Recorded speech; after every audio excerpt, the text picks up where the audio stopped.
شیر کا نقش گدوانا چاہتا تھا، بڑا شوق تھا اسے۔ بہت زیادہ۔ حجام کے پاس گیا اور کہا میری پیٹھ پر نا ایک گرجتا ہوا شیر بنا دو۔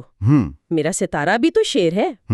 لیکن ہوا کیا، جیسے ہی حجام نے سوئی چبھوئی وہ چیخ پڑا فوراً۔ ہاں، کہنے لگا ارے یہ کیا بنا رہے ہو، شیر کا کون سا حصہ ہے؟ حجام بولا دم بنا رہا ہوں۔ تو وہ کہنے لگا بھائی دم چھوڑو، شیر بغیر دم کے ٹھیک ہے، میرا تو دم نکلا جا رہا ہے۔ اچھا، پھر حجام نے دوسری جگہ سوئی چبھوئی، وہ پھر چیخا، پوچھا اب کیا ہے؟ حجام نے کہا کان۔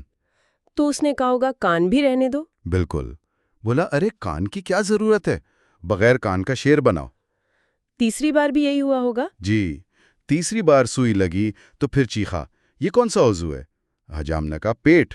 وہ بولا نہیں پیٹ بھی نہیں چاہیے۔ تو آخر میں کیا بنا؟ حجام بیچارہ تنگ آ گیا، اس نے سوئی رنگ سب پھینک دیا اور بولا بھائی ایسا شیر تو خدا نے بھی نہیں بنایا جس کی نہ دم ہو، نہ سر، نہ پیٹ، جاؤ تم۔ کیا بات ہے، یہ تو بالکل انسانی فطرت ہے۔ ہم بڑی بڑی خواہشیں تو رکھتے ہیں لیکن ذرا سی تکلیف برداشت نہیں کر سکتے۔ بالکل، اور یہی مولانا کا نکتہ ہے۔ کیا نکتہ ہے؟ وہ روحانی راستے پر صبر کی اہمیت بتا رہے ہیں۔ وہ کہتے ہیں اے بھائی، نشتر کے درد پر صبر کر تاکہ تو اپنے نفس گبر کے نشتر سے نجات پائے۔ نفس گبر یعنی کافر نفس؟ ہاں، وہ نفس جو ہمیں بھٹکاتا ہے۔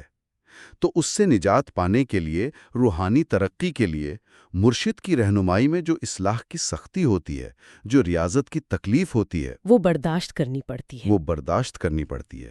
جیسے آئینے کو رگڑیں گے نہیں تو وہ صاف کیسے ہوگا؟